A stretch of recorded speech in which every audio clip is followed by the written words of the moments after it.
Hello, class. Welcome to lesson 4 of our course. Congratulations on making it this far. Um, so, this week we're going to be talking about World War One and the lead up to the Great Depression. Now, people are always asking me, Professor, what's the deal with World War One? And so now, this week, I'm going to tell you. First off, we have to start with a couple of terms. The first one is nationalism. Now, you've probably heard this term. This is another one of those like progressive or populist that gets thrown around a lot and doesn't have a lot of meaning attached to it. But in this course, for the sake of this lesson, nationalism is defined as an extreme feeling of superiority over other nations and cultures is usually associated with a racial or cultural identity and the belief that this identity is superior and more entitled than others. So think white man's burden and then attach it to American, you know. So this idea of nationalism was pretty much the main cause for World War One and World War Two, which we'll get into a little while later. The other one is moral imperialism. So, in terms of U.S. history, this idea of moral imperialism is the idea that the country has a duty to spread its ideals and values through economic and sometimes militaristic intervention.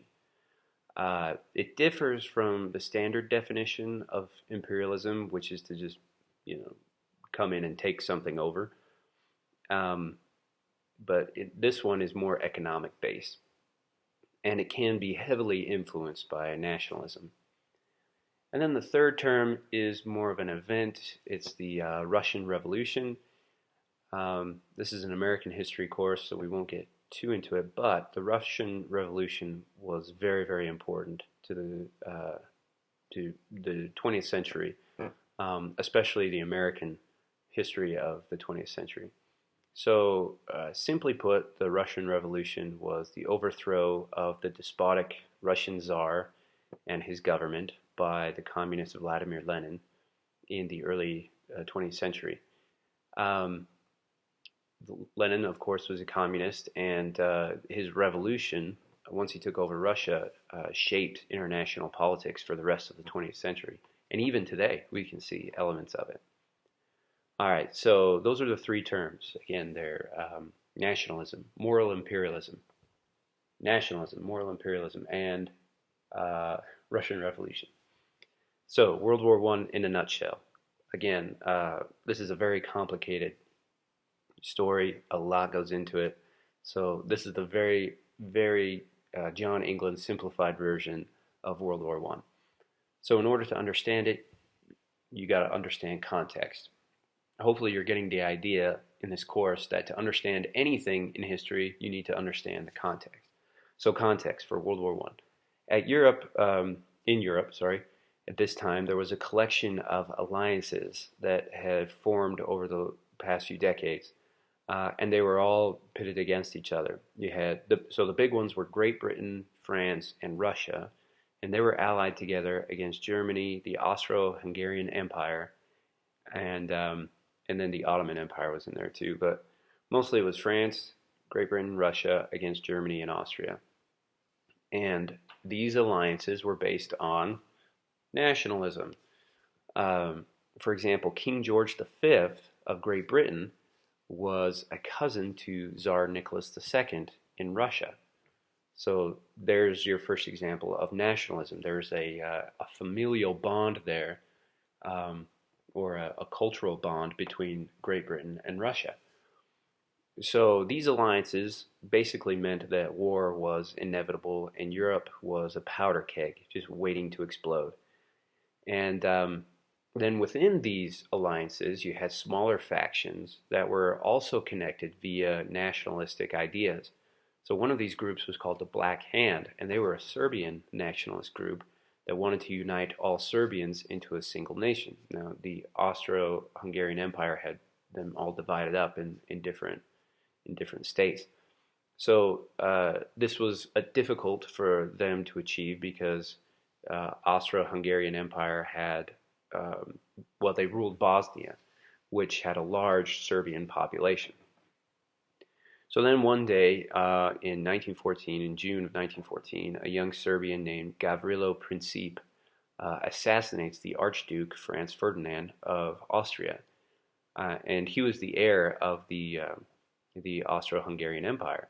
So Franz Ferdinand is assassinated along with his wife Sophie while they were visiting the Bosnian city of Sarajevo. And this incites a declaration of war from Austria to the Kingdom of Serbia. And from there, it's a domino effect. And it's pretty complicated, but essentially, Russia mobilizes to defend Serbia. Then Germany declares war on Russia because they mobilized to defend Serbia. Then France declares war on Germany because Germany had declared war on Russia. Then Germany invades neutral Belgium to attack France, which then brought Great Britain into the war.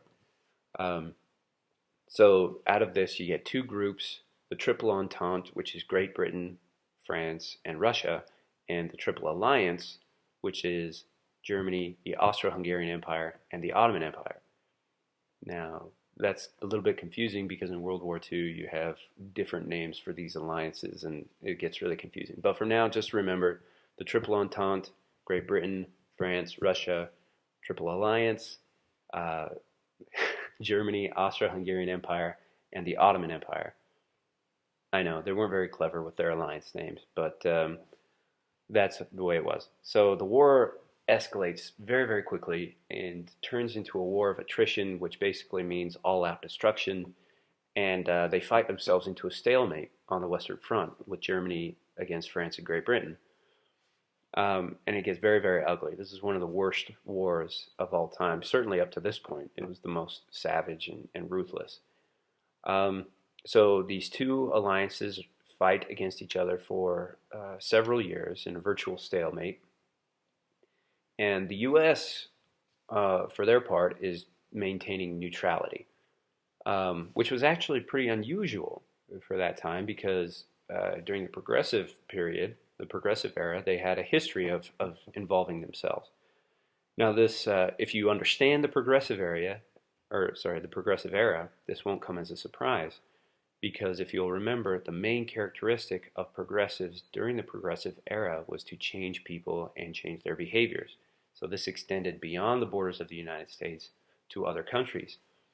So following the Spanish-American War, the United States had become very assertive in international affairs. There's my son. So Teddy Roosevelt, for example, was involved in all kinds of international politics, like directing negotiations to end the Russo-Japanese War in 1905, and also building the Panama Canal. Howard Taft had a policy of dollar diplomacy, which was a way of influencing international politics through economics. And then you had Woodrow Wilson, who felt that the country had a moral obligation to teach democratic principles and to defend those principles around the world. Hey, go to bed. Sorry. So Woodrow Wilson, had this idea that the country had to defend moral principles around the world. So he was getting involved in all sorts of things. Probably most notably was one of the Mexican Civil Wars, which didn't really go too well for him. So despite this sort of habit of getting involved internationally, most Americans did not want to get involved in World War I. But a few events sort of made it inevitable. And at this point, really, the war was so massive that the U.S. was going to get involved at some time, or whether they wanted to or not. So the first major event, which you probably heard of, was in 1915, a German U-boat sunk the ocean liner Lusitania off the coast of Ireland. And out of the 1,200 people who were killed, 128 of them were Americans. And so this really outrages most of the country. And Teddy Roosevelt, of course, pushes for a declaration of war. Woodrow Wilson was very upset, but he preached caution, and he began to build up the military, but still preached against going to war. And even after the attack, most Americans wanted to stay out of the war. And so in 1916, when Wilson is reelected, he runs under the campaign, "He kept us out of the war."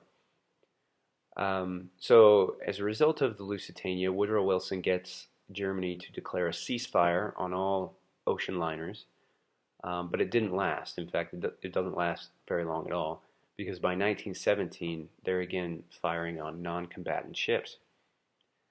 Then, again in 1917, another huge event happens, which was some British intelligence uncovered a telegram from Germany to Mexico called the Zimmermann telegram, which was a message from the German Foreign Secretary Arthur Zimmermann to Mexico asking for an alliance against the United States. So Germany obviously believes that America is going to get involved at some point. So they try to be preemptive about it and try to get Mexico to attack the U.S. So the telegram proposes that in return for military help, Mexico will regain lost territories, including Texas, New Mexico, and Arizona. So this was almost the last straw for the United States. They didn't like Germany getting involved in politics in the Western Hemisphere, which goes all the way back to James Monroe with his Monroe Doctrine, which, a whole nother thing.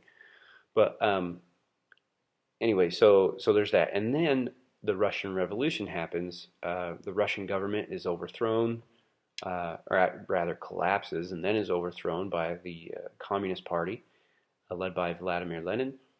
And he starts to build up the government again based on communist ideals. So the U.S. is already very anti-communist, and to get involved in World War I would give them a better vantage point for resisting the spread of communism. So usually we think of this sort of effort to contain communism as an element of post-World War II, but actually it dates much earlier than that. So the communists take over Russia, which frightens the U.S., but also takes Russia out of the war. They essentially surrender to the Germans, which leaves only Great Britain and France to fight against Germany and Austria. In addition to all of this, there's a greater desire among the Americans to become a greater world power. They want to have a seat at the table. And this was reflected in Wilson's speech, which you read, called A World Safe for Democracy, in which he argued that, or he uses the term again, moral obligation, to describe the country's role in expanding and protecting freedom around the world. So on April 6th, 1917, the United States declares war on Germany and officially enters World War I. Now, the U.S. was only involved for a brief time, and they arrived just as Germany was about to break up. Most of the German military had had enough. The higher-ups were kind of out of control. They didn't know what they were doing, and rebellions had become very common. But so in late 1918, the alliances, the Allies, the Triple Entente, which is now France, Great Britain, and the U.S., launch a massive attack called the Meuse-Argonne Offensive, which was meant to basically break the German will to fight. And it lasts from September to November of 1918, and over 26,000 Americans lose their lives in this offensive. It did, however, accomplish its goal. Germany lost its will to continue fighting, and on November 11th, peace armistice is reached, and the war ends. So that's World War I in a nutshell, and hope you enjoy the lesson.